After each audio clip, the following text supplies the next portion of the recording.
what's up? So, this is going to be a real quick one about fascism and Obamacare. Basically, as the title states, Obamacare is fascism.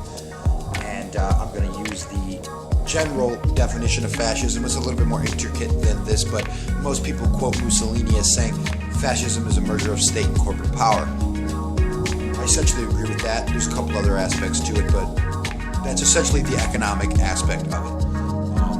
And now Obamacare, and I think Obamacare is a perfect example of that, and pretty easy to prove as well when people understand what Obamacare really is. You know, people think Obamacare is this benevolent, well, I don't know any other way to put it other than benevolent overlord. They might not put it that way, but what else could you possibly say? That's what they think it is anyway, a benevolent overlord.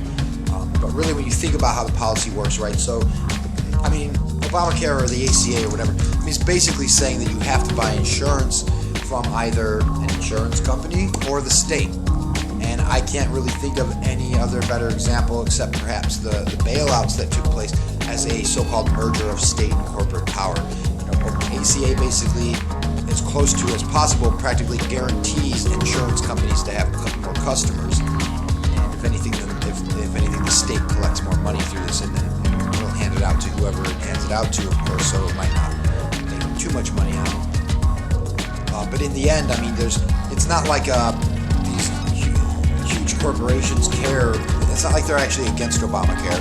There could be some economic arguments if they're forced to take on more than they can actually afford, and then the state doesn't have the money to give them or whatever because people aren't paying taxes and so on and so forth. But in general, if it were to work smoothly, it would be a prime example of fascism because it's essentially ordering you to give your money to corporations, and because, of course, the healthcare industry is so heavily regulated, even though people say it's not in the United States, which is just outrageous. Of course it is. It's heavily regulated. I mean, think of this too. I mean, insurance companies are heavily regulated. Corporations are creations of the state. The state says who can sell insurance where and stuff like that. You know, you have to get state permission to offer insurance. So all of these corporations and insurance companies are already tucked up, or are at least under the state. And then the state says that you have to buy insurance. So the state is basically threatening force, because that's how the state operates, to get you to give your money to these insurance companies. And a lot of people, you know, they really can't understand how this is fascism. I think it's blatantly obvious. It's right in your face how it is. It's just people don't understand how government really works and what's really going on. Because they think it is a good thing. Like some people will say, oh, well, I'm so mad at the government for ordering me to buy health insurance, which I needed anyway. And it's like you're completely missing the point. The point is that the government is forcing you to do this. I mean, what do you do with your property? You get it insured, right? The government is literally treating you like a piece of property. And it's clearly a merger of corporatist interests.